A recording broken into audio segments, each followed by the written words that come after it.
Hi,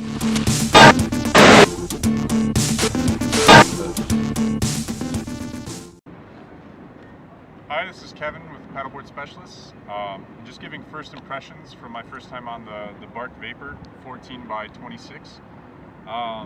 It seems like a really great conditions board. It's got that round nose, that soft entry that we talked about in the comparison video in the shop. And I think that's really favorable to taking it out in conditions. I think the rocker in it also helps that a lot.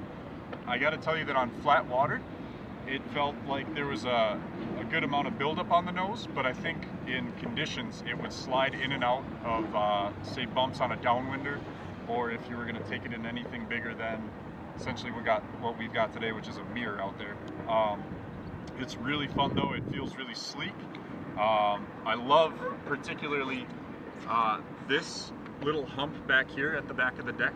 That makes buoy turning really easy. That's something I loved on the D2, and it looks like that's the similar kind of design back there, so that when you step back, you've got something to rest your back foot on for a buoy turn, and it just feels really, really stable through a buoy turn rather, and just feels like it whips right around. And as far as first impressions of the SIC FX Pro 14 by 25, this is one that I've actually been able to ride for a couple of days now, and I feel really comfortable on it. I'm about 190 pounds, and this feels like it has enough volume for me where I hop on it, I don't feel like I'm sinking it more than I should be. I was able to take it out in an upwind downwind scenario. I got to tell you, you got to pay attention and you got to move your feet in that scenario, because it does have a little less rocker than, say, the Vapor. So if you're not paying attention like me, you can plow that nose into whatever's in front of you.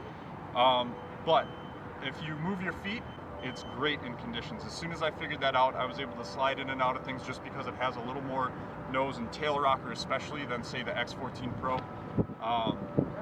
Yeah, it feels really, really stable.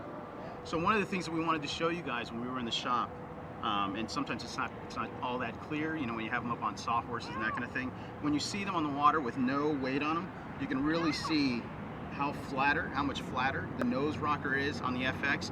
But then you also look at the tail, and the tail's got a considerable amount of tail rocker to it. So we'll compare that to what we have on the Vapor as well, and you guys can kind of see the differences.